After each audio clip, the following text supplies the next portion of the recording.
Hello, Gogokid teacher Kristie here, and today I want to talk to you about the ESL strategy of making corrections. Corrections are one of the most important things we can do in the classroom.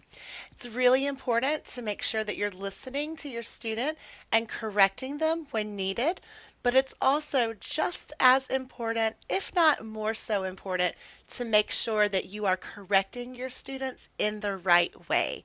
So today I want to talk about 5 steps for making an effective correction. Step number 1, make sure that you are listening very carefully when your student speaks. Don't anticipate what you think they're going to say.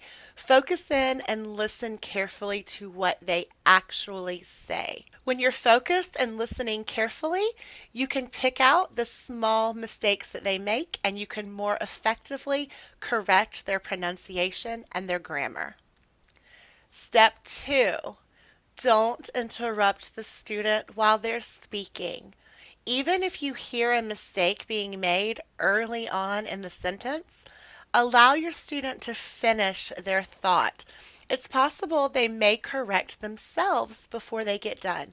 So please make sure that you are giving plenty of wait time and you are allowing the student to finish speaking before you jump in and make a correction. Step 3. Make sure that you zero in on just one error at a time. It's possible that the student can make more than one mistake in a sentence, but you really want to zero in and only focus on the one main error that needs correction. If you try to correct too many things at once, you could confuse the student, you could overwhelm them, or you could make them so self-conscious that they aren't willing to continue trying and taking risks. So just focus on one error at a time. Step 4 is repetition. After you've made the correction, you want to have the student repeat it correctly once or twice before you move on. Make sure that they are repeating it correctly, and that will really help solidify that learning. And step 5, make sure that you are having the student speak in a complete sentence once you are finished. Once you've made the specific correction and you have had them repeat it, go ahead and have them use it in a complete sentence correctly.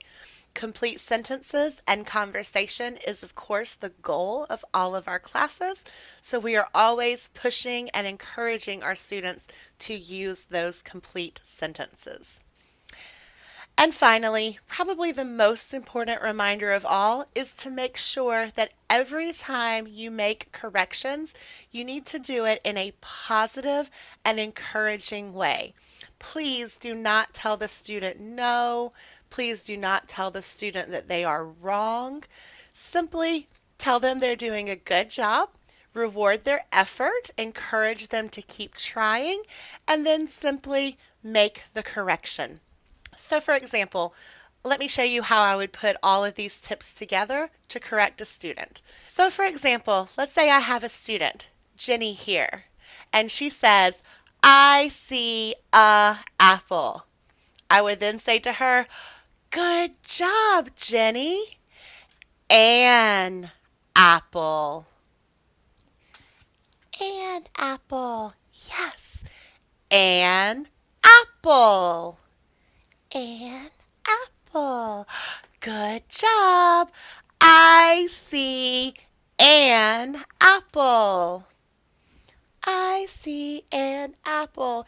Yay, Jenny! Way to go! Great job! You get a star!